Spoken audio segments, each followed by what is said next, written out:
Ya, puji Tuhan, Bapak Ibu Saudara, jemaat yang kekasih, yang diberkati Tuhan. Shalom. Shalom. Mari kita yang ada di tempat ini, umat Allah yang ada di rumah masing-masing, atau dimanapun Anda stay tune untuk ikut ibadah online pagi hari ini. Kita bawa hati di hadapan Tuhan. Kita mau menyembah Tuhan yang baik, yang masih menganugerahkan kehidupan bagi kami hari ini. Terima kasih Tuhan.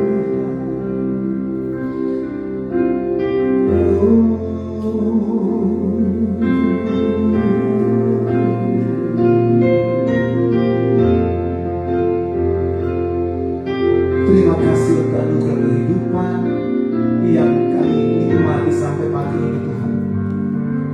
Kami bersyukur di tengah-tengah tantangan yang ada, pemeliharaan sungguh nyata atas kami. Sebab itu biar hati kami terus terangkat kepadamu, menyembah Engkau Tuhan yang baik dalam ibadah raya hari Minggu yang berbahagia ini. Kami yang ada di tempat ini, umat Allah dimanapun mereka stay tune, kami percaya kuasa kasih-Mu nyata atas kami. Keberkatan yang daripada Tuhan turun atas setiap kami. Keluarga lepas keluarga, pribadi lepas pribadi. Setiap kami boleh dilawan oleh Tuhan. Terima kasih untuk pengampunan kuasa salib Yesus, kuasa darah dan doa yang sudah melayakkan kami untuk dapat masuk lebih dan lebih lagi ke tempat kemuliaan. Terima kasih Tuhan. Berdoa untuk internet yang ada, jaringan wifi yang ada semua dalam keadaan baik, dan dapat menjadi sarana menyatukan kami beribadah pagi hari ini. Menaikkan pujian sembah kepada-Mu Tuhan. Terima kasih Tuhan. Kalau ku hidup baru, hatiku tetap menyembah-Mu. Dunia tak bisa menjauhkanku dari kasih-Mu.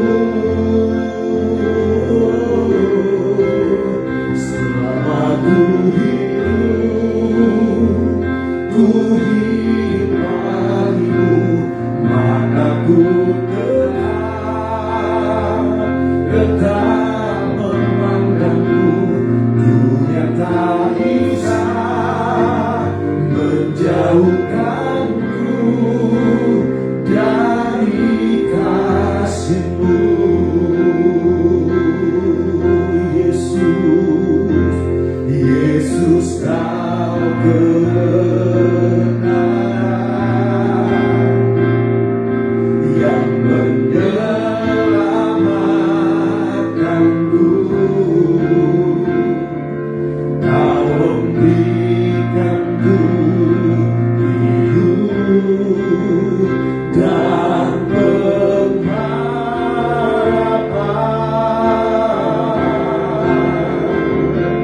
Ku ikut kehendak-Mu, ku perlu anugerah-Mu. Ku nyatakan janji-Ku kepadamu. Haleluya. Kalau ku hidup bagimu, hatiku tetap menyembah-Mu. Dunia tak bisa menjauhkanku dari kasih-Mu. Haleluya. Selama ku hidup bagimu, mataku tetap memandang-Mu. Dunia tak bisa menjauhkanku dari kasih-Mu. Dari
hatiku tetap menyembahmu. Dunia tak bisa menjauhkanku dari kasih-Mu. Oh, selama ku hidup bagimu, mataku tetap memandangmu. Dunia tak bisa menjauhkanku dari kasih-Mu. Lagi katakan,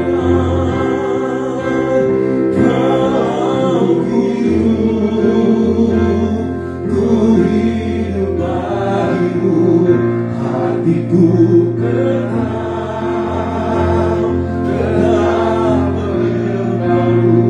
Dunia tak bisa menjauhkanku dari kasih-Mu. Oh, selama ku hidup bagimu, mataku tetap memandang Dia, memandangmu. Dunia tak bisa menjauhkanku dari kasih-Mu. Kalau ku hidup bagimu, hatiku tetap menyembahmu. Dunia tak bisa menjauhkanku dari kasih-Mu.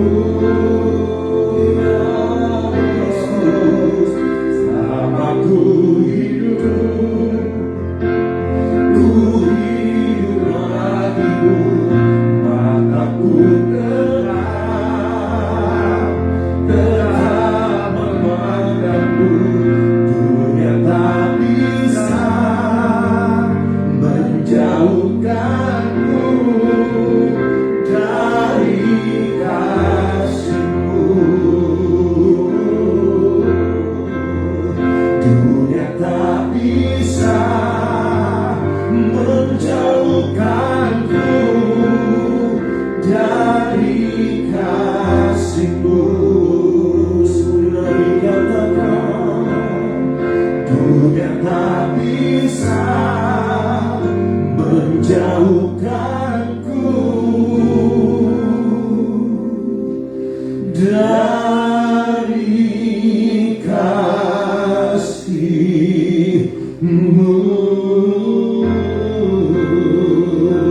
Haleluya.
buat anugerah-Mu atas kehidupan kami di hari ini Tuhan, minggu yang berbahagia.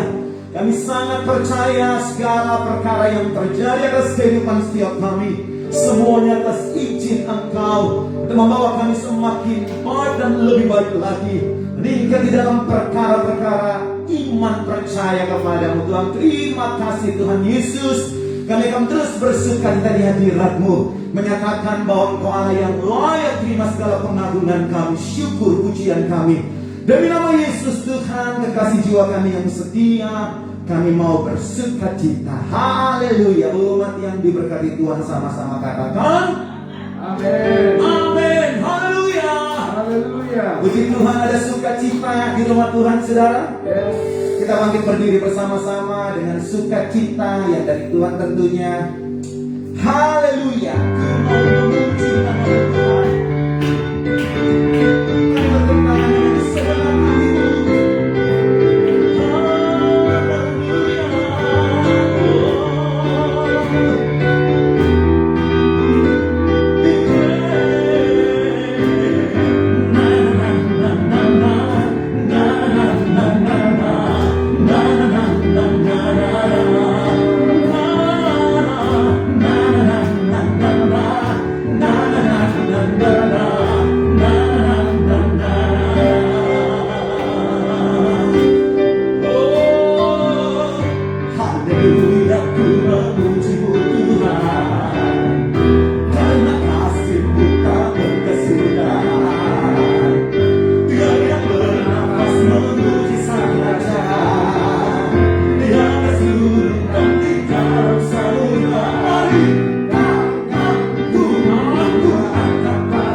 saudaraku yang kekasih, Anda juga yang ada di rumah atau dimanapun berada, terus fokus pada Tuhan. Rindukan karya kasih-Nya lewat sabda firman Tuhan. Pagi hari ini biar benar-benar boleh menjadi guidance bagi kami. Kami terus melangkah di masa-masa yang penuh tantangan seperti hari-hari ini. Terima kasih Tuhan. Beri kekuatan bagi kami untuk senantiasa percaya dan tetap setia dalam segala perkara dan keadaan.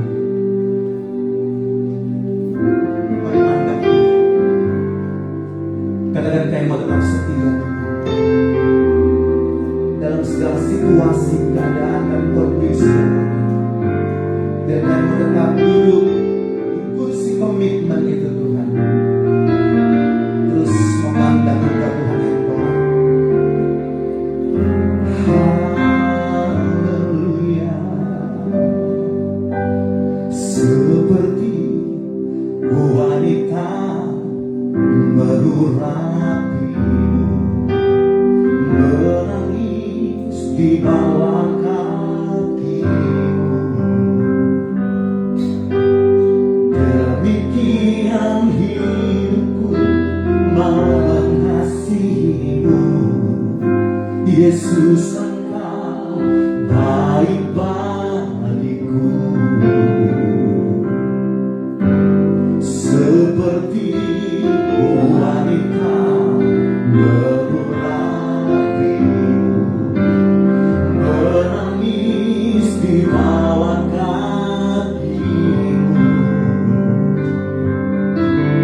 Demikian hidupku mau mengasihimu, Yesus Engkau baik bagiku. Sampai akhir ku menutup mata, ku tetap setia menanti janji-Mu.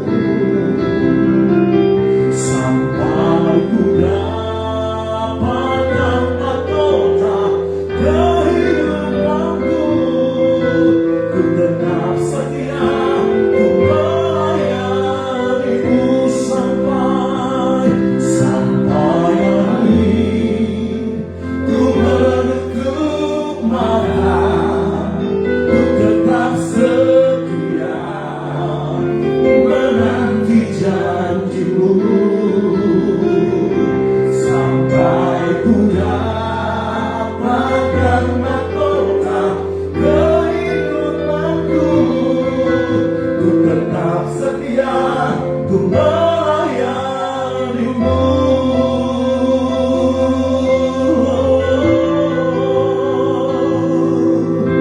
Haleluya. Yang mau tetap setia, katakan dengan keyakinan. Seperti wanita mengurapimu, menangis di bawah kakimu. Demikian hidupku mau mengasihimu, Yesus Engkau baik bagiku. Sekali lagi, seperti wanita mengurapimu, menangis di bawah kakimu. Demikian hidupku mau mengasihimu, Yesus Engkau baik bagiku. Sampai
melayanimu sekali sampai akhir.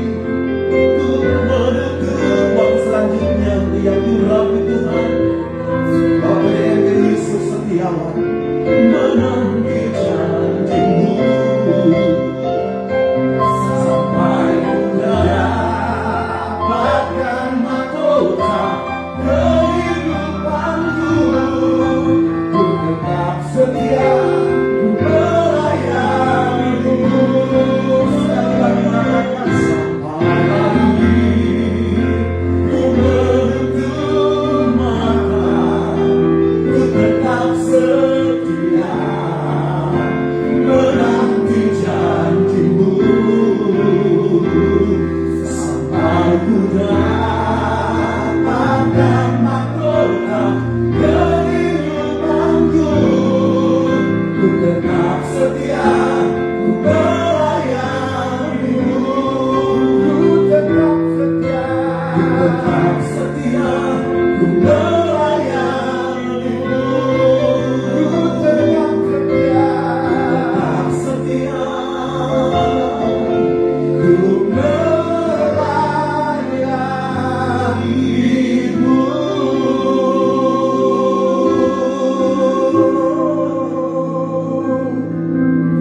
Benar Tuhan,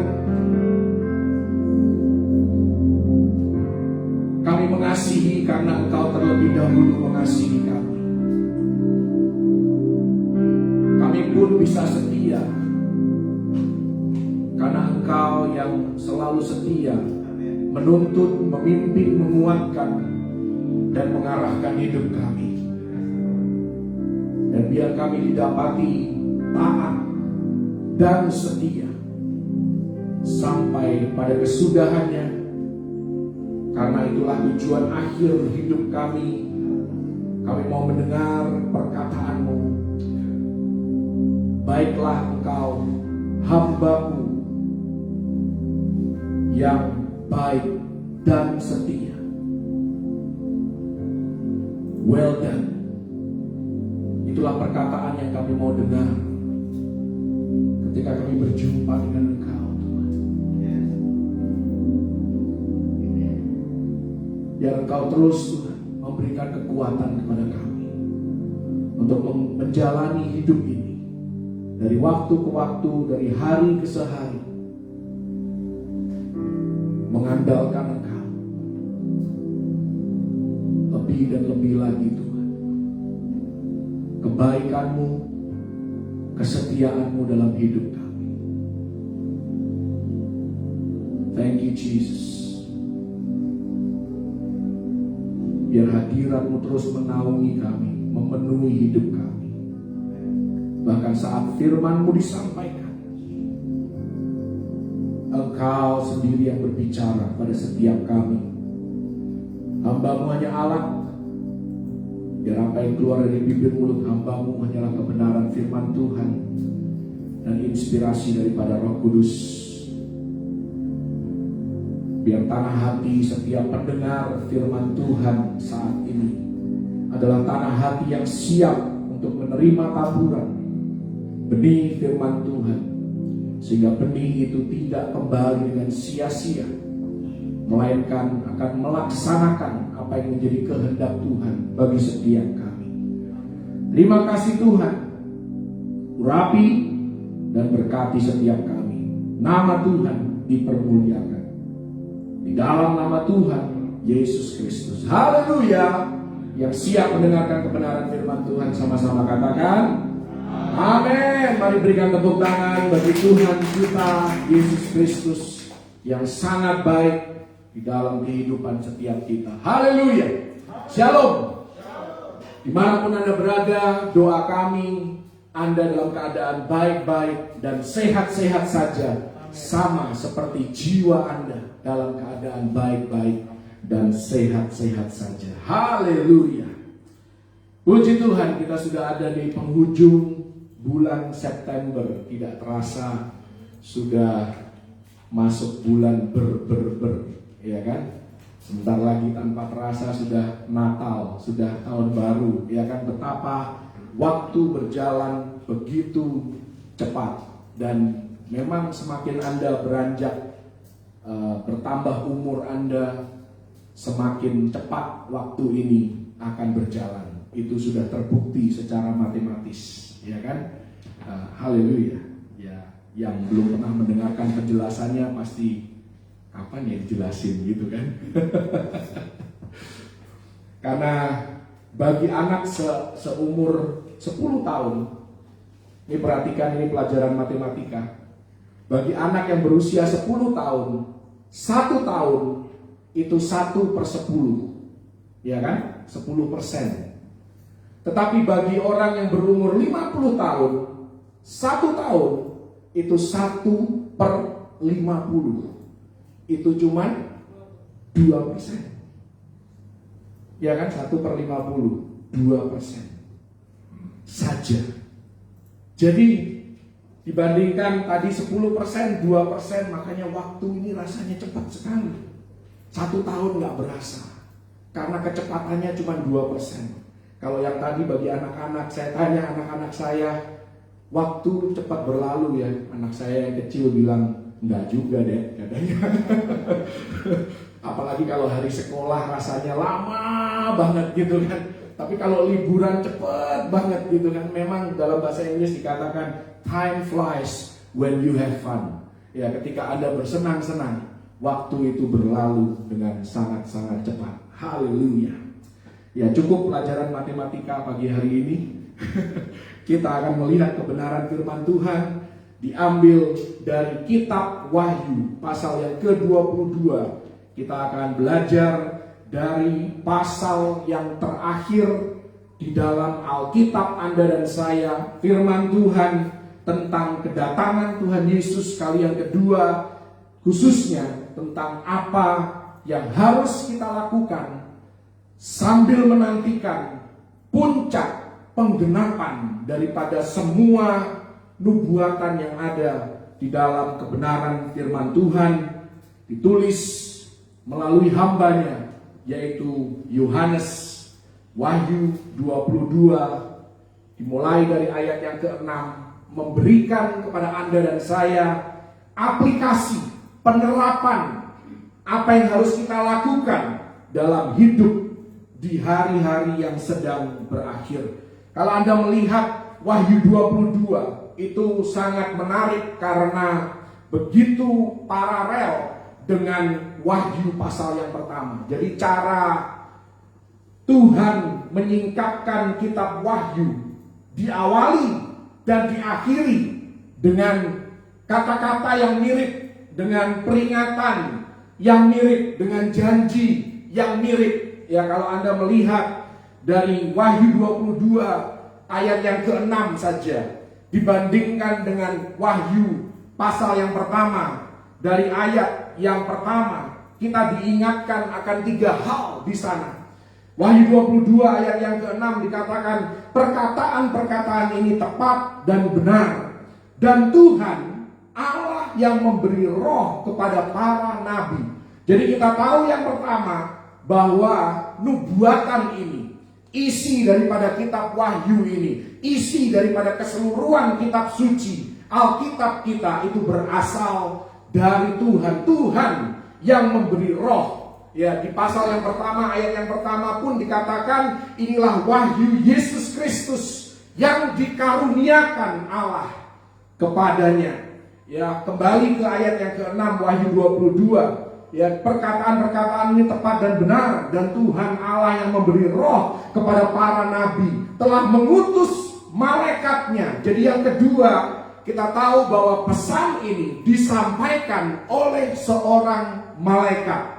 Mengutus malaikatnya untuk menunjukkan kepada hamba-hambanya apa yang harus segera terjadi. Jadi yang ketiga tentang Wahyu 22 ini menyebut bahwa peristiwa yang tertulis akan segera terjadi. Dan kita tahu hari-hari ini segala sesuatu yang ditulis di dalam kebenaran firman Tuhan terkait dengan kedatangan Yesus Kristus kali yang kedua sedang digenapi satu persatu. Dan kita akan melihat puncaknya sampai pada pengangkatan gereja, dan dunia akan masuk ke dalam masa kesesakan besar, ditutup dengan kedatangan Yesus Kristus kali yang kedua. Kalau kita melihat di ayat yang ke-8 dari Wahyu 22, di sana kita melihat bahwa Yohanes disebut sebagai orang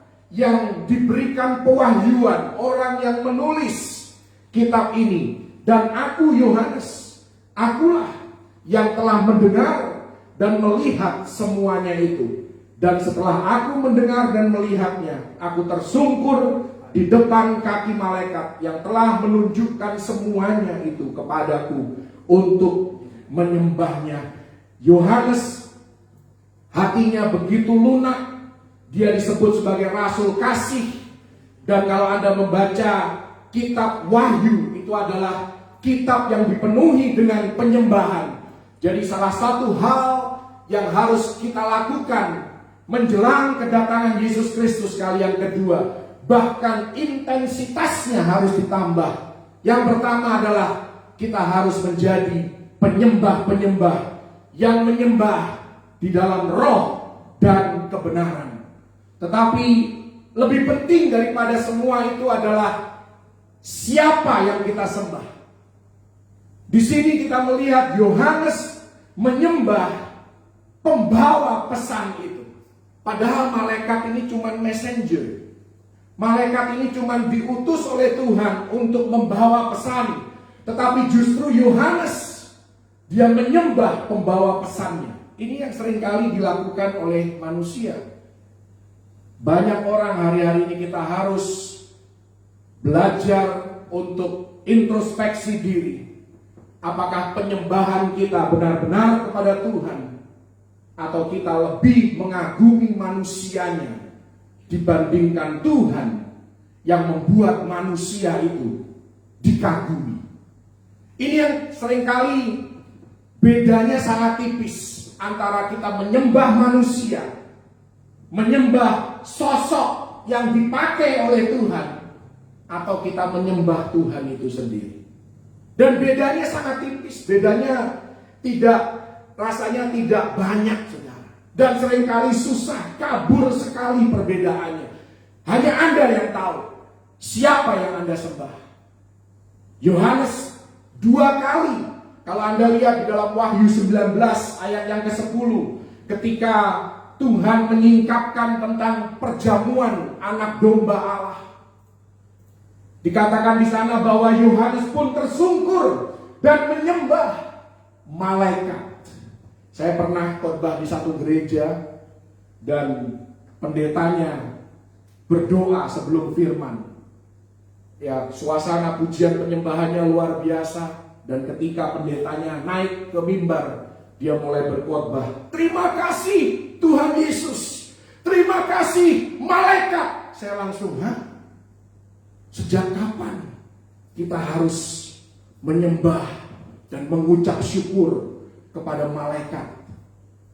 Benar, kita harus mengucap syukur kepada Tuhan karena memang Tuhan sumber segala sesuatu. Tetapi Tuhan tidak pernah memberikan kepada kita instruksi untuk menyembah malaikat. Ya, untuk tersungkur di bawah kaki malaikat seolah-olah malaikat itu adalah Tuhan. Tapi satu hal kita harus menghargai Yohanes. Reaksinya ini yang harus kita nilai positif. Ini yang harus kita teladani. Dia punya hati yang begitu luar biasa ketika diberikan hal-hal yang ajaib dari Tuhan. Reaksinya langsung dia menyembah. Dia langsung tersungkur, dia langsung menangis. Bahkan kalau Anda lihat di dalam Wahyu 1 ayat 17, ketika diberikan penglihatan tentang Yesus, dia seperti mau mati. Karena itu sangat mengherankan kalau hari-hari ini ada orang ada di dalam hadirat Tuhan, suasana pujian penyembahan yang begitu luar biasa. Banyak orang nangis, banyak orang angkat tangan, ada yang berlutut. Tetapi orang itu dengan santainya bisa main handphone tanpa rasa bersalah. Tidak ada ekspresi sama sekali. Di dalam hadirat Tuhan sesuatu telah salah. kalau hati Anda tidak tersentuh oleh hadirat Tuhan. Begitu banyak hal positif yang Anda bisa dapatkan ketika Anda lost in worship. Anda menenggelamkan diri Anda di dalam penyembahan. Tahukah Anda kapan Yusuf di Kejadian, kapan Yusuf membuka diri?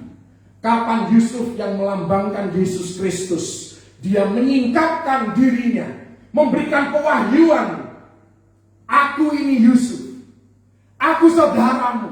Anda baca, itu terjadi di Kejadian 45. Tapi ada hal yang menarik. Sebelum Yusuf berkata, aku ini Yusuf saudaramu, di pasal sebelumnya, Kejadian 44, terjadi sesuatu yang luar biasa. Ini pewahyuan bagi Anda. Sebelum Yusuf mengungkapkan jati dirinya, Kejadian 44 dimulai dari ayat yang ke-18. Di sana Yehuda maju ke depan dan membela Benyamin. Yehuda berbicara tentang praise and worship, berbicara tentang pujian, penyembahan. Setelah pujian, penyembahan maju ke depan, setelah Anda memuji dan menyembah Tuhan, lost yourself in God's presence, menenggelamkan diri Anda di dalam hadirat Tuhan, maka yang terjadi selanjutnya, penyembahan membawa kepada pewahyuan Yesus Kristus. Yesus mengungkapkan siapa dirinya, apa yang dia bisa lakukan bagi Anda dan saya. Yang seringkali jadi masalah di gereja adalah setelah selesai pujian penyembahan, waktu firman nggak ada yang dengar. Makanya waktu ditanya, ya cuman terkesan di dalam pujian penyembahannya, tetapi tidak ada pewahyuan, tidak mendapat apa-apa dari firman. Karena setelah penyembahan, dia tidak menantikan firman Tuhan menjadi rema di dalam kehidupannya. Tidak menantikan waktunya Yesus menyingkapkan, mengungkapkan dirinya, jati dirinya, apa yang dia bisa lakukan di dalam kehidupan kita. Jadi penyembahan begitu luar biasa, karena penyembahan menuntun kepada pewahyuan Yesus Kristus itu sendiri. Jadi ini yang harus kita lihat, kita harus belajar dari Wahyu pasal yang ke-22. Menjelang kedatangan Yesus Kristus kali yang kedua, Anda dan saya harus terus mengasah, menyempurnakan kehidupan penyembahan kita di hadapan Tuhan. Haleluya. Karena itulah yang akan kita lakukan di surga. Bukan hanya menyembah tentunya, tetapi ada banyak aktivitas lain yang kita bisa lakukan. Tetapi satu hal yang major, yang utama yang akan kita lakukan di surga adalah menyembah Dia. Haleluya.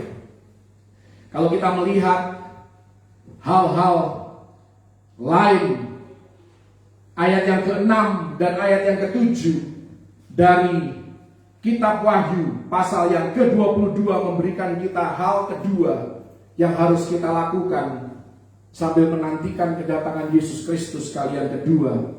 Di sana dikatakan, sesungguhnya aku datang segera, berbahagialah orang yang menuruti perkataan-perkataan nubuat kitab ini.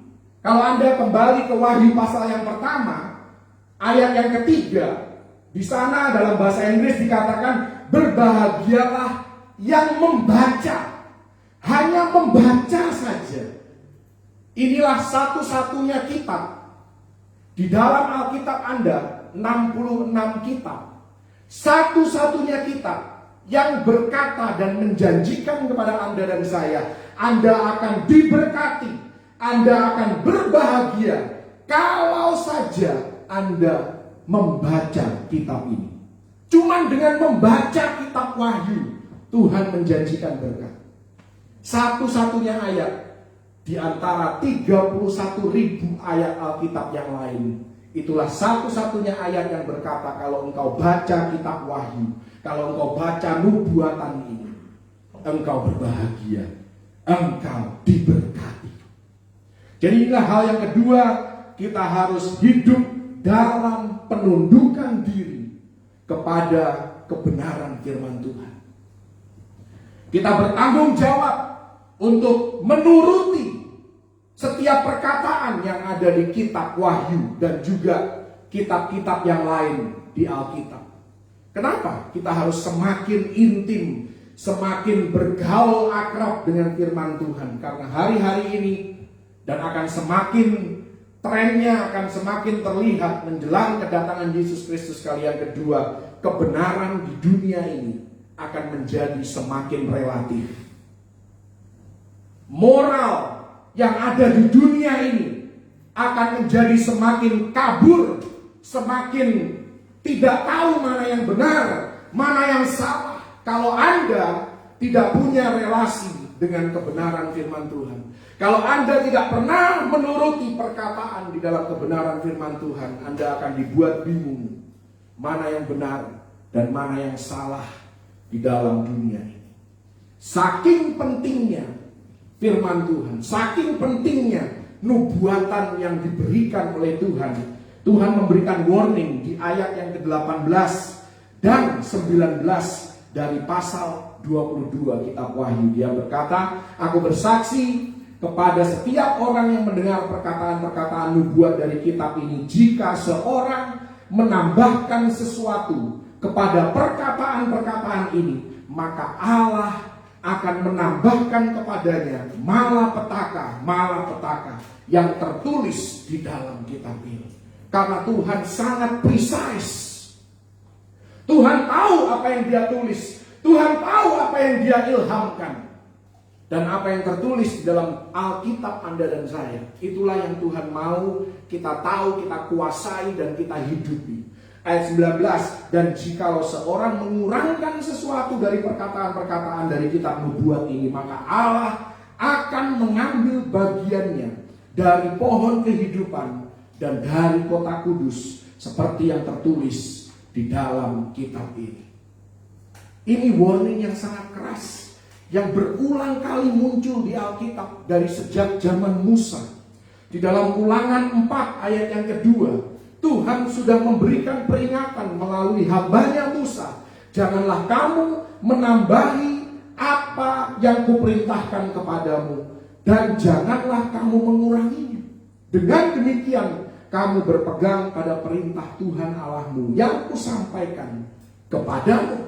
Kemudian dia ulang lagi di dalam Ulangan 12 ayat 32. Nama kitabnya aja sudah Ulangan, jadi isinya ulang-ulang, ya kan? Supaya nancep, supaya umat Tuhan mengerti. Ulangan 12 ayat 32 dikatakan lagi oleh Tuhan, segala yang kuperintahkan kepadamu haruslah kamu lakukan dengan setia. Janganlah engkau menambahinya ataupun menguranginya. Cukup nggak bagi Tuhan? Ya, itu hal yang sangat penting. Dimulai dengan kitab Musa sampai di akhir, yaitu kitab Wahyu. Tuhan memperingatkan hal yang sama. Ya, just in case umat Tuhan lupa, dia pun di tengah-tengah Alkitab dia perintahkan hal yang sama. Dia tulis di dalam Amsal 30 ayat yang ke-5 dan ayat yang ke-6. Jadi di depan ada, di belakang ada, di tengah-tengah pun ada. Semua firman Allah adalah murni. Ia adalah perisai bagi orang-orang yang berlindung kepadanya. Jangan menambahi firman-Nya, supaya engkau tidak ditegurnya dan dianggap pendusta. Jadi sangat-sangat penting untuk kita menundukkan diri pada firman Tuhan, menuruti setiap perkataan firman Tuhan. Jangan pernah berargumentasi dengan kebenaran firman Tuhan, apalagi kalau sudah tertulis dengan jelas. Kalau Tuhan sudah katakan ini dosa, apapun yang dunia katakan, apapun yang pemerintah katakan, itu tetap dosa.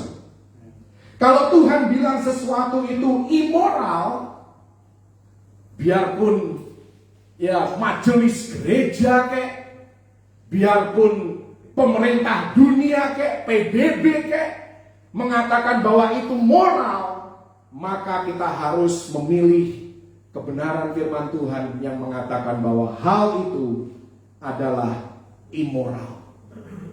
Sekalipun pemerintah Amerika melegalkan persamaan jenis dalam pernikahan, Alkitab jelas, ya kan?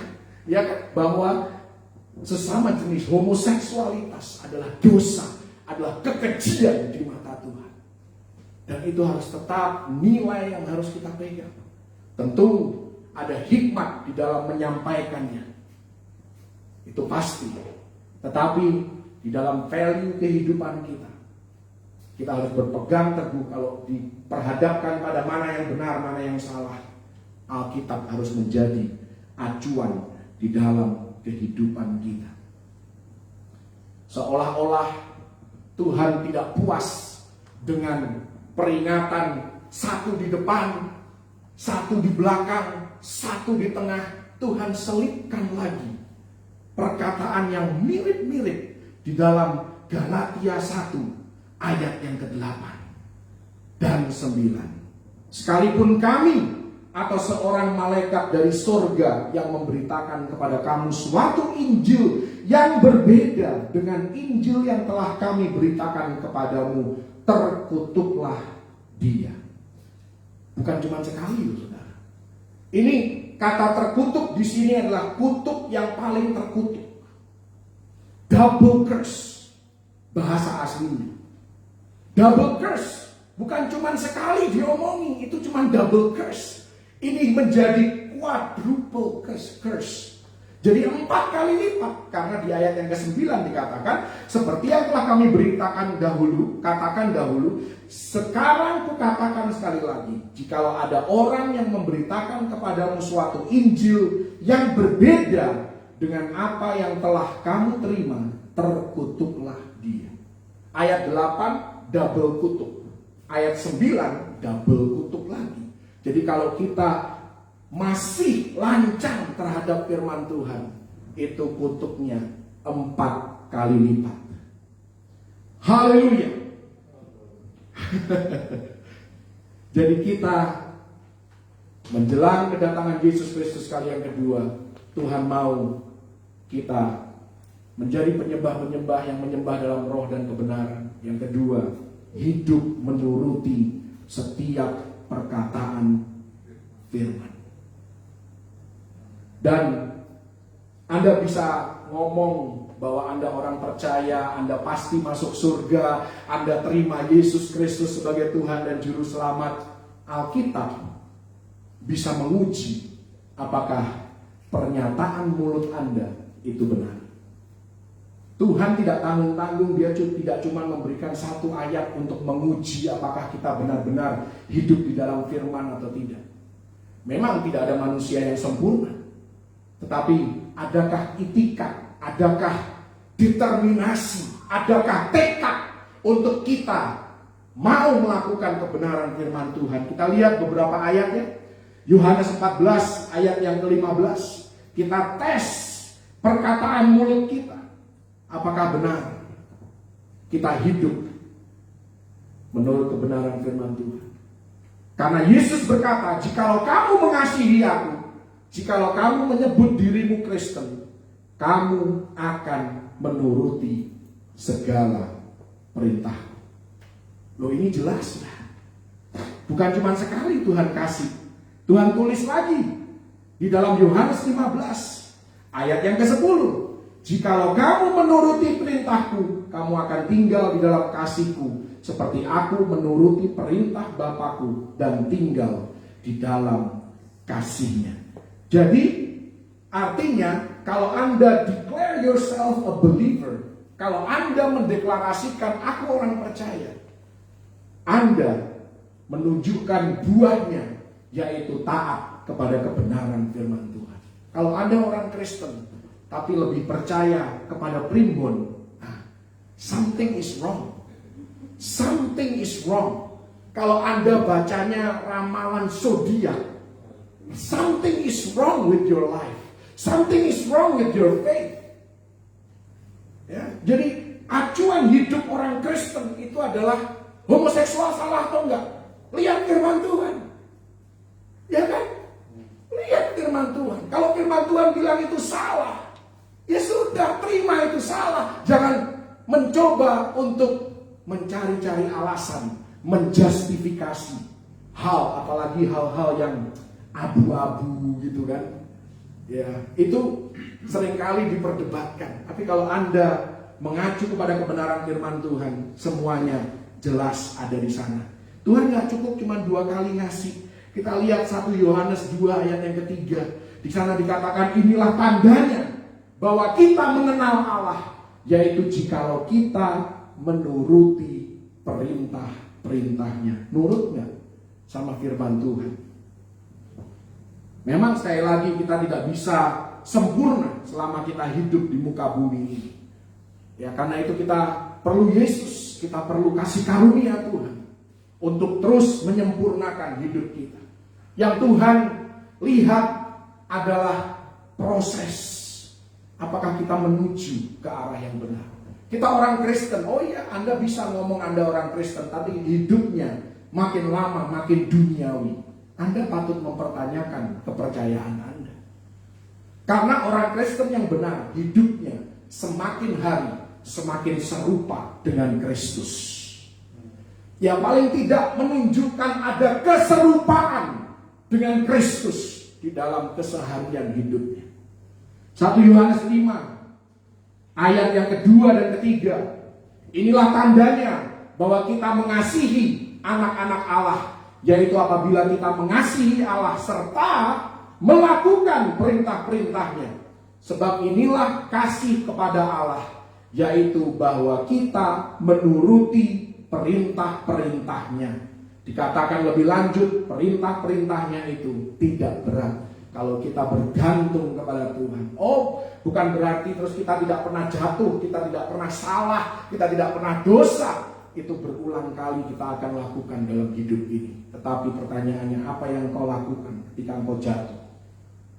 Akankah engkau seperti, dikatakan seperti anjing yang kembali kepada muntahnya, yang seperti babi yang kembali kepada kubangan, dan dia sangat menikmati kubangan itu lebih daripada keadaan yang bersih di dalam hidupnya. Itulah yang membedakan antara babi dengan domba. Apakah Anda babi atau domba? Taunya dari mana? Domba kalau kena lumpur dia akan nangis.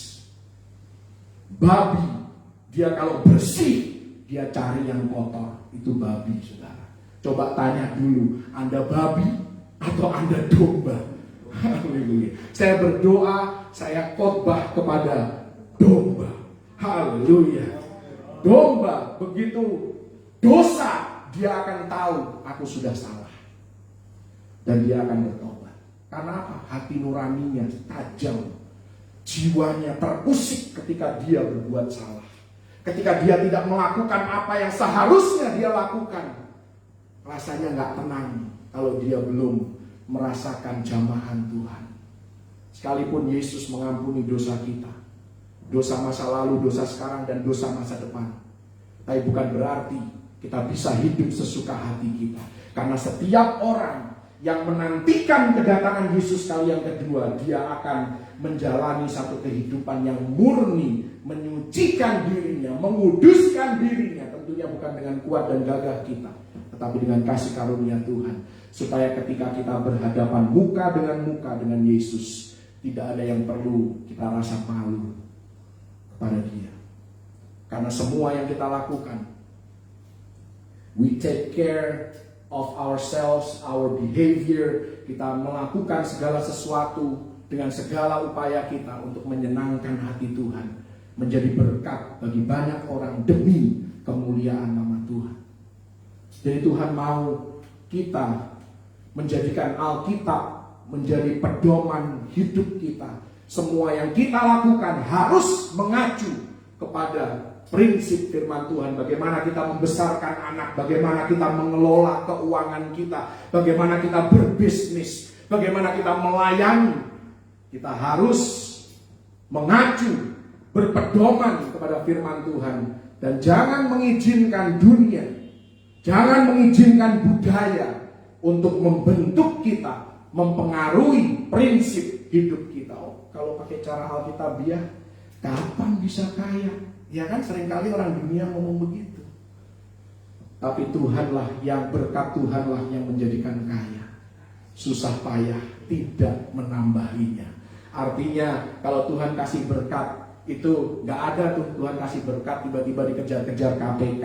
Tidak ada. Itu namanya susah payah tidak menambahinya. Bukan berarti terus Anda santai-santai tidur ongkang-ongkang kaki terus kantau tiba-tiba datang. Nah, bukan itu maksudnya. Susah payah Tuhan tidak menambah. He adds no sorrow to it.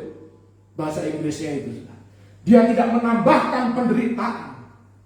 Berkat Tuhan tidak memberkati Anda supaya Anda kehilangan keluarga Anda, supaya Anda masuk penjara pada akhirnya. Berkat Tuhan menjadikan kaya, membuat hidup Anda berkelimpahan. Anda menjadi berkat bagi banyak orang, menjadi kesaksian yang baik untuk kemuliaan nama Tuhan. Karena itu evaluasi hidup kita. Kita tidak seharusnya. Sudah berapa lama Anda jadi orang Kristen? Jangan-jangan Anda lahir pun sudah nyanyi haleluya. Pertanyaannya, bagaimana kehidupan kita? Apakah kita makin lama makin seperti orang dunia? Atau makin lama kita diarahkan kepada hal-hal yang menyenangkan Tuhan? Haleluya. Jadi yang pertama, menyembah dalam roh dan kebenaran. Yang kedua, hidup dalam kebenaran firman Tuhan. Mari kita lihat sekarang di dalam Wahyu 22 ayat yang ke-12 apa yang harus kita lakukan menjelang kedatangan Yesus Kristus kali yang kedua. Rupanya Tuhan mau supaya Anda dan saya, dikatakan di sana, sesungguhnya aku datang segera dan aku membawa upahku untuk membalaskan kepada setiap orang menurut perbuatannya. Hal ketiga yang Tuhan mau kita lakukan hari ini sampai kedatangannya kali yang kedua adalah tekunlah bekerja. Tetaplah bekerja. Ini bukan waktunya kita malas-malasan. Ini bukan waktunya kita beralasan untuk tidak beribadah, untuk tidak berdoa, untuk tidak berusaha. Kalau Anda murid Kristen yang baik, Anda tahu bahwa hal pertama yang terjadi setelah pengangkatan gereja, Anda harus berhadapan dengan Sang Hakim di dalam pengadilan tahta Kristus. Dan di dalam pengadilan tahta Kristus, Anda tidak lagi diadili untuk keselamatan Anda karena Anda sudah selamat, tetapi Anda akan diadili menurut pekerjaan Anda, menurut apa yang Anda kerjakan di dalam tubuh Anda. Dalam bahasa Inggris dikatakan what is done in your body with your body. Itulah yang akan dievaluasi di pengadilan tahta Kristus.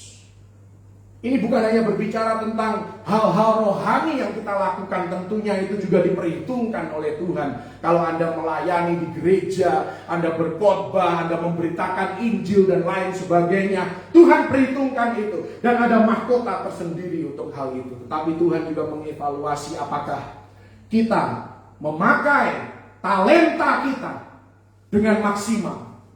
Apakah kita menggunakan semua potensi, sumber daya yang Tuhan sudah berikan kepada kita dengan sebaik-baiknya, dengan seoptimal mungkin. Dan dikatakan bahwa Tuhan akan menghapus segala air mata di sorga. Artinya apa? Ketika Anda menginjakkan kaki di sorga, Anda akan menangis. Semua kita akan menangis. Kenapa? Karena at some point in our lives, kita telah menyia-nyiakan kesempatan yang Tuhan berikan. Akan ada air mata di sorga. Di awal kita menginjakkan kaki di sorga, kita menyadari, oh, aku sudah kehilangan banyak kesempatan. Aku seharusnya bisa berbuat lebih banyak untuk kemuliaan nama Tuhan. Dan kita akan meneteskan air mata. Disitulah Tuhan akan menghapuskan air mata. Baru dikatakan di sorga, ketika Anda sudah tinggal di sorga, tidak ada lagi air mata, tidak ada lagi penderitaan. Tetapi di awal kita menginjakkan kaki di sorga, akan ada air mata. Karena seringkali kita menyia-nyiakan kesempatan dan waktu yang Tuhan berikan kepada kita. Tahukah Anda bahwa kita disebut sebagai generasi jam ke-11? Tidak jelas dalam bahasa Indonesia. Tahukah Anda kita ini orang-orang Kristen yang diselamatkan pada jam 5 sore. Ya, Matius 20. Kita orang-orang Kristen yang diselamatkan di jam 5 sore. Tinggal 1 jam lagi, saudara. Pekerja kebun anggur dimulai ya pada jam yang ketiga, the third hour. Itu adalah generasi Pentakosta. Waktu pencurahan Roh Kudus yang pertama, dikatakan in the third hour, pada jam 9 mereka seperti kerasukan, ya kan? Mereka seperti mabuk, tetapi mabuk dalam Roh Kudus. Itu Kisah Rasul 2. In the third hour, generasi jam ketiga. Generasi jam ke-6, ya kan? Karena kelipatannya 3, 6, 9. Generasi jam ke-6 adalah generasi pujian penyembahan. Itu terjadi ketika Yesus ketemu dengan perempuan Samaria di sumur. Dikatakan Yesus bertemu dengan perempuan itu at the 6th hour, jam 12 siang. Yesus bertemu dengan perempuan itu. Generasi pujian penyembahan. Tuhan pernah membuat gebrakan di dunia ini. Kalau Anda belajar sejarah Pentakosta, sejarah gereja karismatik, ya, Tuhan pernah membuat revival pujian penyembahan. Generasi jam ke-6, generasi jam ke-9. Ada juga generasi jam ke-9 adalah ketika Petrus dan Yohanes masuk ke dalam pintu gerbang bait Allah dalam Kisah Rasul 3, dan mereka melihat ada seorang yang lumpuh di bait Allah dan dia minta sedekah. Dan Petrus katakan, emas dan perak aku tidak punya, tetapi dalam nama Yesus bangkitlah. Itu adalah generasi jam ke-9. Jam ke-9 berbicara generasi kesembuhan. Di dalam sejarah gereja karismatik di zaman Oral Roberts dan semua pendeta-pendeta yang dahsyat itu, Tuhan pernah melakukan terobosan. Ya, generasi jam ke-9. Anda dan saya hidup di abad ke-21. Sudah hampir kedatangan Yesus kali yang kedua. Kita adalah generasi jam 11. Artinya apa? Tidak ada banyak waktu lagi, saudara. Kita perlu, makanya kalau Anda perhatikan apa yang saya khotbahkan dari awal bulan, saya berbicara, jangan boroskan minyakmu. Anda harus mendapatkan hari-hari ini koneksi ilahi. Jangan memboroskan minyakmu pada orang-orang yang tidak terkoneksi dengan engkau, yang bukan maksud Tuhan supaya orang ini ada di dalam hidup Anda. Ketika Samuel disuruh oleh Tuhan untuk mengurapi Daud, perintahnya jelas, engkau hanya mengurapi 1 orang saja. Jangan boroskan minyakmu. Gadis yang bodoh di dalam Matius 25 kehabisan minyak di akhir zaman. Kenapa? Karena mereka memboroskan minyaknya pada orang-orang yang tidak terkoneksi. Mereka berusaha menyenangkan semua orang. Semua orang yang sudah Tuhan tidak koneksikan lagi pun dia coba untuk jangkau. Dia coba untuk senangkan. Supaya dia bisa memuaskan dirinya. Supaya dia bisa menyenangkan dan berkenan di hadapan semua orang. Tapi Tuhan katakan jangan boroskan minyakmu. Tuhan perintahkan kepada Samuel, engkau cuman harus menuangkan minyak ini pada 1 orang saja. Di akhir zaman ini, saya berdoa Anda dan saya bisa menemukan koneksi ilahi seperti Samuel dan Daud itu. Supaya kita tidak memboroskan minyak kita, mencurahkan minyak di tempat yang kita tahu kita tidak akan menuai. Tuhan mau kita menabur di tanah yang baik, supaya tanah itu mengembalikan kepada kita 30 kali lipat, 60 kali lipat, dan 100 kali lipat. Tapi seringkali kita capek, kenapa? Karena kita terus menabur di tanah yang mandul, di tanah yang berpasir, di tanah yang berbatuan, di tanah yang penuh dengan duri. Akhirnya apa? Kita menuai kecapean. kita menuai kelelahan jiwa, kita kehabisan minyak, dan tabung tanduk kita menjadi kosong. Minta sama Tuhan koneksi ilahi Tuhan. Karena kita adalah generasi jam ke-11. Yesus katakan Yohanes 9 ayat yang keempat, ketika masih siang kau bisa bekerja, akan datang malam hari ketika tidak ada seorang pun yang bisa bekerja. Itu berbicara tentang hari-hari kesesakan, berbicara tentang kedatangan Yesus Kristus yang kedua, berbicara tentang masa kesesakan besar dan lain sebagainya. Saudara, tergantung interpretasi mana yang Anda mau ambil. Tetapi Tuhan mau, ya, karena waktu berjalan begitu cepat. Tadi saya sudah jelaskan secara matematis. Waktu berjalan begitu cepat. Anda perhatikan, baru saja rasanya kemarin kita merayakan Natal di sini kan. Sebentar lagi sudah mau Natal, saudara. Tidak banyak waktu. Tidak banyak waktu. Saya akan tutup dengan satu ayat yang Tuhan kasih kepada saya. Yehezkiel 16 ayat 49. Tapi bukanya dalam bahasa Inggris ya. Nanti saya minta Carmen untuk buka dalam bahasa Inggris. Yehezkiel 16 ayat 49. Inilah tanda bahwa Yesus, kedatangan Yesus sudah semakin dekat. Dan saya berdoa Anda tidak masuk dalam golongan ini.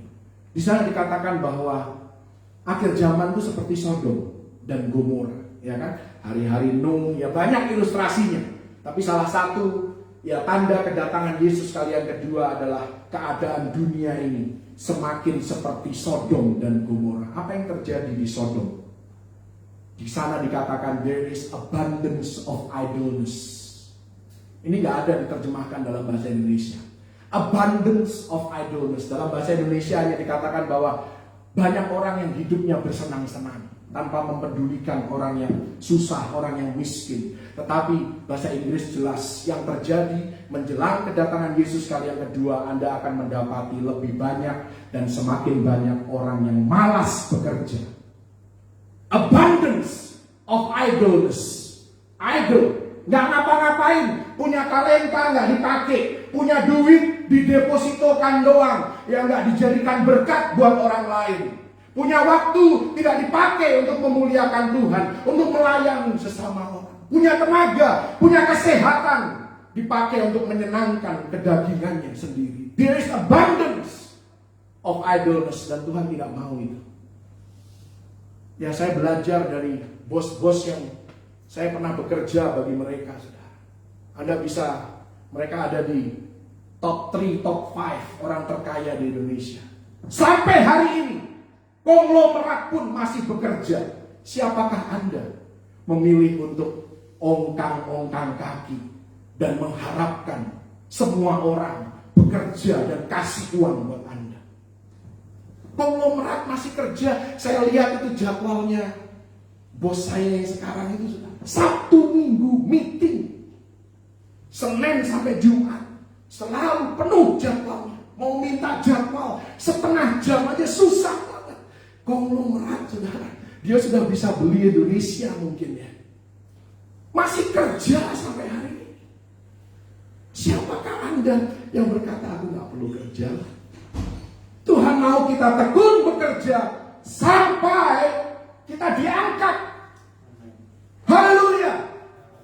Dan berbahagialah dia yang didapati oleh tuannya ketika tuannya datang, dia sedang sibuk bekerja. Bukankah itu perumpamaan dari Yesus sendiri?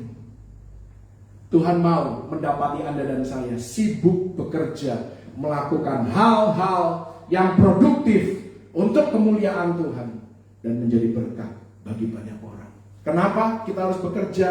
Karena Tuhan menjanjikan upah bagi Anda dan saya yang mau berusaha, yang mau bekerja keras untuk kemuliaan Tuhan. Dan seringkali dalam hidup kita bagaimana Tuhan memberkati kita. Tuhan memberkati kita seringkali. Salah satu cara utama Tuhan memberkati kita melalui pekerjaan kita, benar? Melalui pelayanan kita. Kalau Anda full time minister, Anda juga diberkati. Itu pelayanan, itu pekerjaan Anda. Anda diberkati oleh Tuhan melalui pekerjaan Anda. Dan tahukah Anda Tuhan memakai kata penyembahan dan pekerjaan, kata Ibraninya sama. Itu bukan kebetulan loh saudara. Bukan kebetulan ketika Tuhan memberikan tugas kepada Adam untuk mengelola Taman Eden. Kata yang sama dipakai di kitab Musa ketika Musa naik ke Gunung Sinai untuk menyembah Tuhan. Kata Ibraninya sama. Anda bisa cek.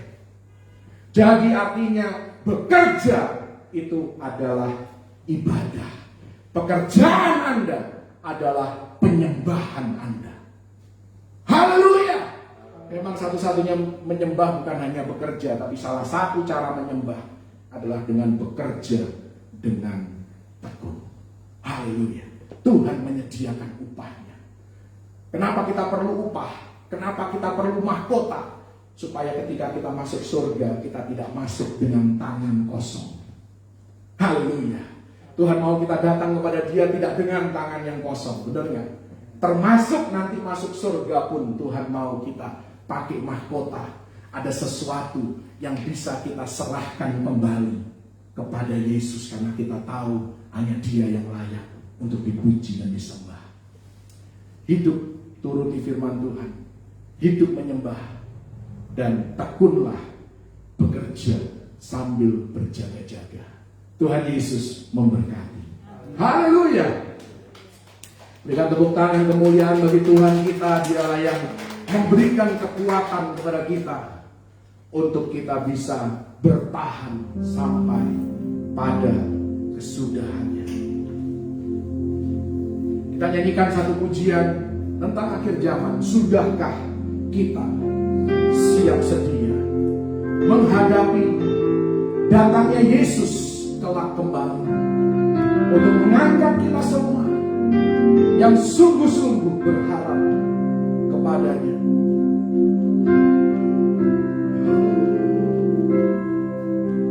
Sudahkah kita siap sedia menghadapi datangnya Yesus kelak kembali untuk mengangkat kita semua yang sungguh-sungguh berharap padanya. Sudahkah kita siap sedia menghadapi datangnya Yesus kelak kembali untuk mengangkat kita semua yang sungguh-sungguh berharap padanya. Mari kita sembah Yesus, Dia Raja, Dia Raja, di hadapan tata kemuliaan yang kudus. Selama waktu ini masih ada, kita bernafas di dalam dunia. Mari kita sembah Yesus, Dia Tuhan, Dia Tuhan, di hadapan tata kemuliaan yang kudus. Selama waktu ini masih ada, sembahlah Yesus selama-lamanya. Sekali lagi, sudahkah kita siap sedia? Sudahkah kita siap sedia menghadapi datangnya Yesus kelak kembali untuk mengangkat kita semua yang sungguh-sungguh berharap padanya. Sudahkah kita siap sedia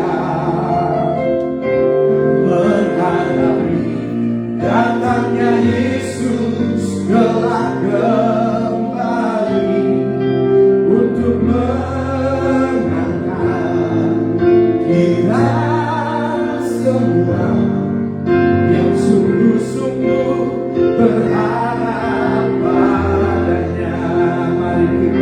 Mari kita sembah Yesus, ya Raja Raja, di hadapan tata kemuliaan yang kudus.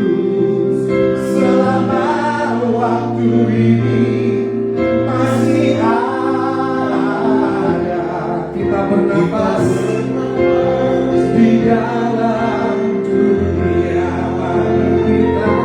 Mari kita sembah Yesus, ya Tuhan, Tuhan, di hadapan tata kemuliaan yang kudus.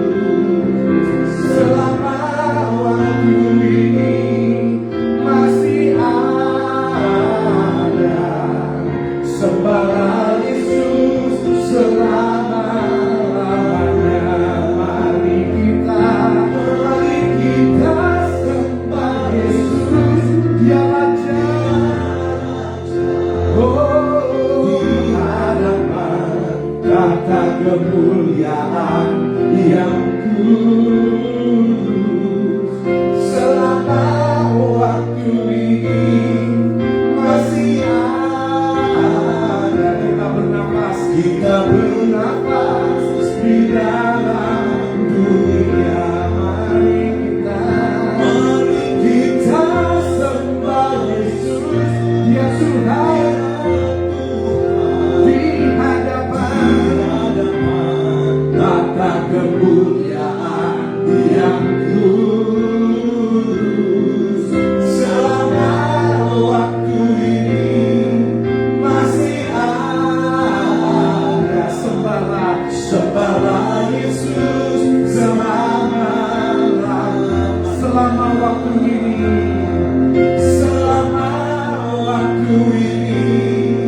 masih ada. Kita bernafas di dalam dunia.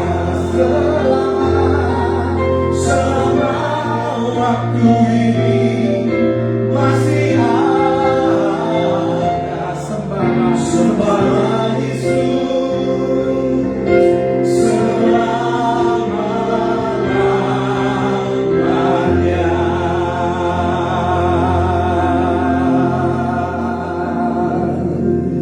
Hidup ini adalah kesempatan. Hidup ini untuk melayani Tuhan.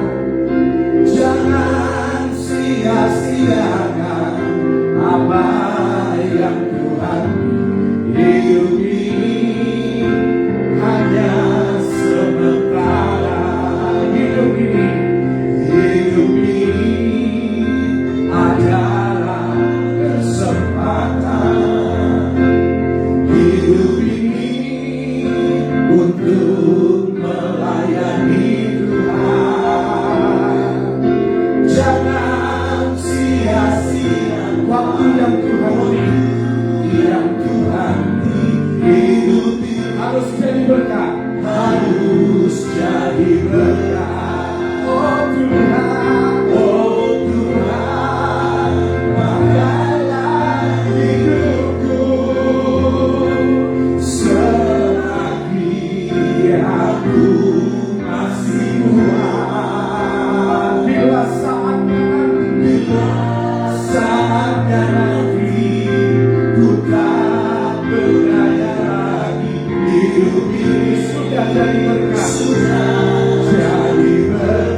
masih kuat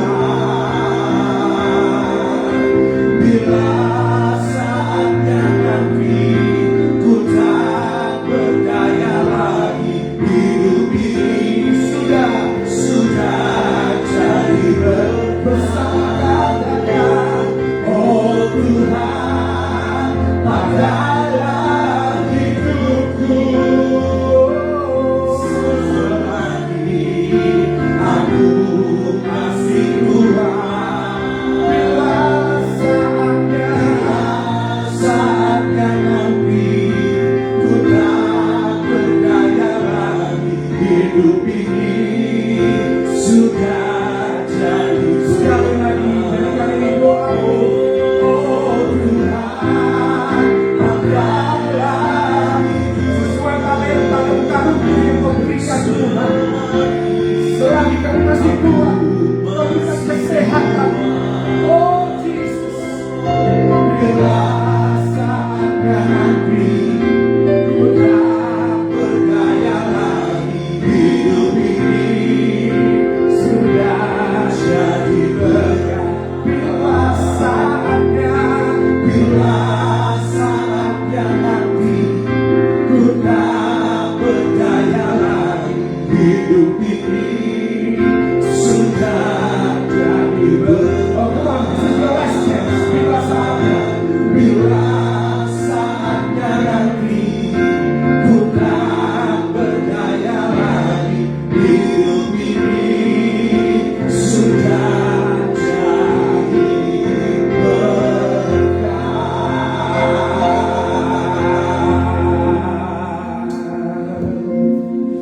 Terima kasih untuk segala yang sudah kau karuniakan dalam hidup kami.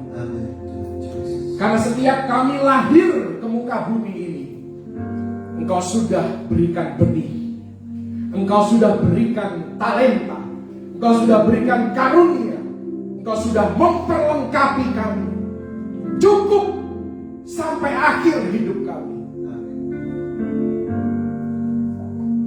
Ampuni kami kalau seringkali kami tidak memaksimalkan potensi itu. Ampuni kami kalau seringkali karena ketidakpekaan kami kehilangan kesempatan. Tapi satu hal kami percaya, Engkau Tuhan penebus. Engkau sanggup memutarbalikkan apa yang adalah kesalahan di masa lalu menjadi kebaikan bagi kami hari ini ketika kami berpaling kepadamu. Karena bagimu, kalau kami berbuat baik, Engkau memberikan upah.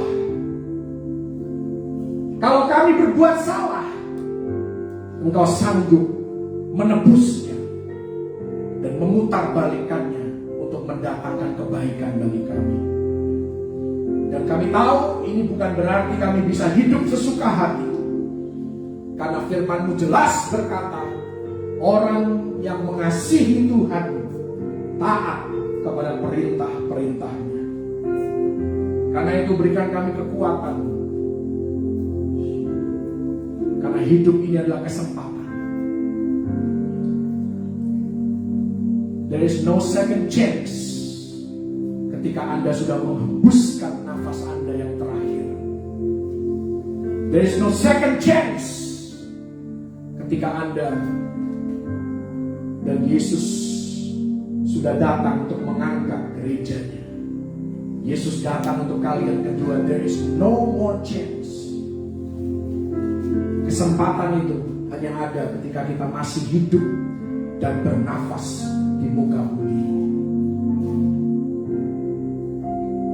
Karena itu Tuhan, berikan kami kasih karunia lebih dan lebih lagi untuk kami bisa bertahan sampai pada kesudahannya dan mendengar Engkau berkata, well done my faithful servant.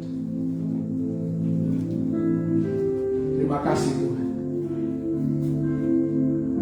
Hanya Engkau pedoman hidup kami, hanya Engkau kebanggaan hidup kami. Tidak ada yang bisa kami banggakan dari hidup kami. Karena semua yang kami miliki, semua yang kami bisa lakukan berasal dari Engkau.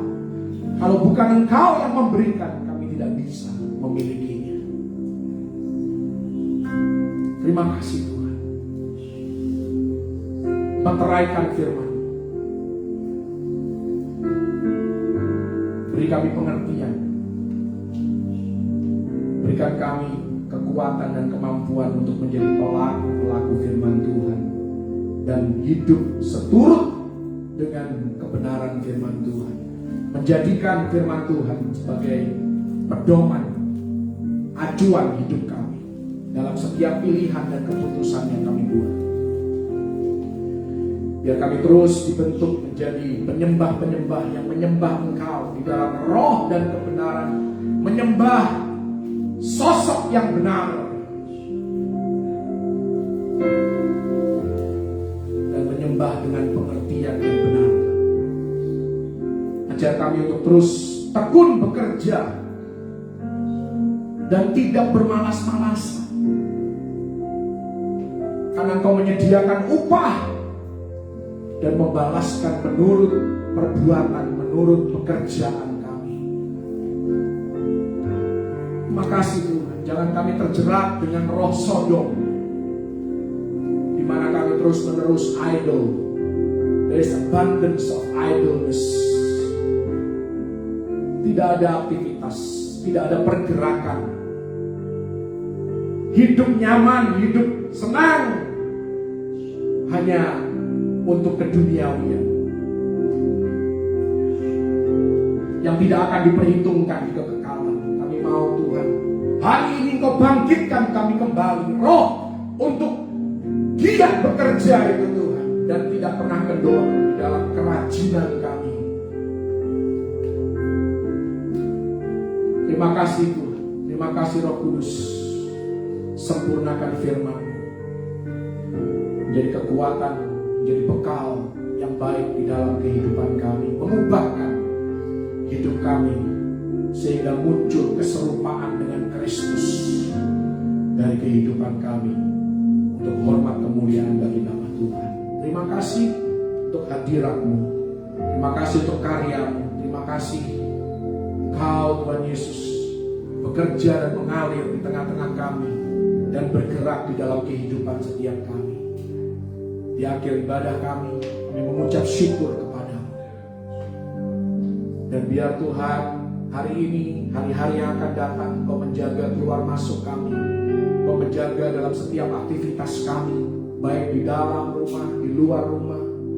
Engkau Tuhan yang menjaga, melindungi kami, menjauhkan dari segala mara bahaya, celaka maupun maut. Virus, bakteri, penyakit tidak dapat menyentuh tubuh kami, tidak dapat mengganggu kesehatan kami. Dan Engkau yang memberikan kesehatan ilahi pada setiap kami, sehingga kami dapat memuliakan Engkau dengan tubuh jasmani kami. Bahkan saat ini mereka yang sakit sudah disembuhkan oleh bilur-bilur Yesus. Dalam nama Yesus, segala penyakit keluar dari tubuh mereka. Terima kasih, kami terima kesembuhan ilahi yang daripada-Mu Tuhan. Setiap senjata yang ditempa terhadap kami dan keluarga besar kami tidak akan berhasil di dalam nama Tuhan Yesus Kristus. Engkau yang memberikan kuasa, kekuatan untuk tangan kami menghasilkan kekayaan, untuk menjadi berkat bagi orang lain dan kemuliaan bagi nama Tuhan. Terima kasih Tuhan. Terima kasih Tuhan untuk mereka yang setia dalam menabur bagi pekerjaan Tuhan melalui gereja lokal di tempat ini. Apa yang mereka tabur, mereka akan tuai. Engkau Tuhan yang menjamin hidup mereka, memenuhi segala keperluan mereka menurut kekayaan dan kemuliaan-Mu dalam Kristus Yesus. Oh, secara khusus Tuhan, mereka yang mengembalikan apa yang menjadi milik Tuhan, persembahan persepuluhan ke dalam rumah perbendaharaan supaya tersedia makanan di sana. Oh, berkat yang spesial Kau berikan pada mereka. Tingkap langit yang terbuka atas kepala mereka. Berkat yang tercurah sampai tidak ada tempat untuk menampungnya dalam ribaan mereka. Mereka keluar menjadi berkat bagi banyak orang. Nama Tuhan ditinggikan dan diagungkan.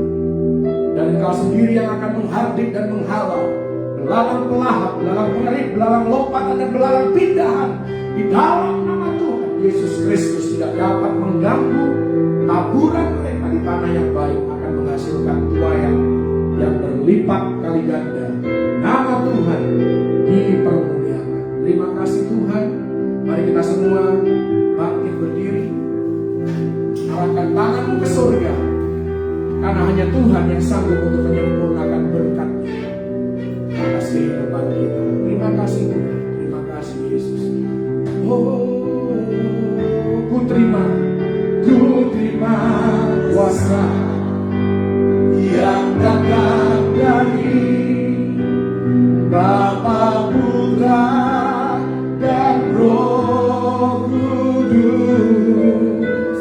Apapun yang ku sentuh, ku kerjakan di bulannya berhasil. Sinar wajahmu yang menerangi, menjaga dan menuntun hidupku. Damai dan penyertaan, damai dan penyertaanmu, damai dan penyertaan, damai dan penyertaanmu, damai dan penyertaanmu penuhiku. Tuhan, Kau memberkati dan melindungi umat-Mu. Kau menyinari umat-Mu dengan wajah-Mu dan memberikan kasih karunia-Mu. Engkau menghadapkan wajah-Mu kepada umat-Mu dan memberikan kepada mereka damai sejahtera yang berlimpah-limpah di dalam segala keadaan, mulai hari ini sampai Maranatha Yesus datang kali yang kedua, bahkan sampai selama-lamanya. Di dalam nama Tuhan Yesus Kristus, terima berkat yang terbaik dari Bapa Surgawi dan umat yang terus berpengharapan hanya kepada Tuhan Yesus Kristus. Mari sama-sama katakan amin. Silakan duduk saudaraku. Ku yakin Engkau memberkati.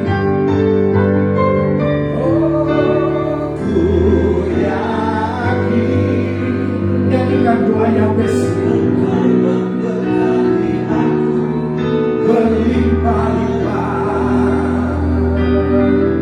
Oh Jesus, memberi luas daerahmu, dan ku yakin tanganmu dan melindungi aku daripada malapetaka, sehingga kesakitan tidak menimpa aku. Tuhan mendengarkan dan menjawab aku.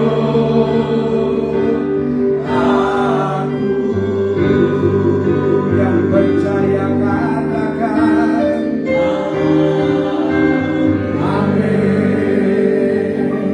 Anda yang hendak memberikan persembahan, Anda bisa mentransfernya ke nomor rekening BCA 523-014-5247 atas nama GBI Geraha Bethel Mount Hermon. Tuhan Yesus memberkati persembahan Bapak Ibu Saudara-saudari yang dikasihi oleh Tuhan Yesus Kristus. Dengan ini ibadah kami sudah selesai. Selamat hari Minggu.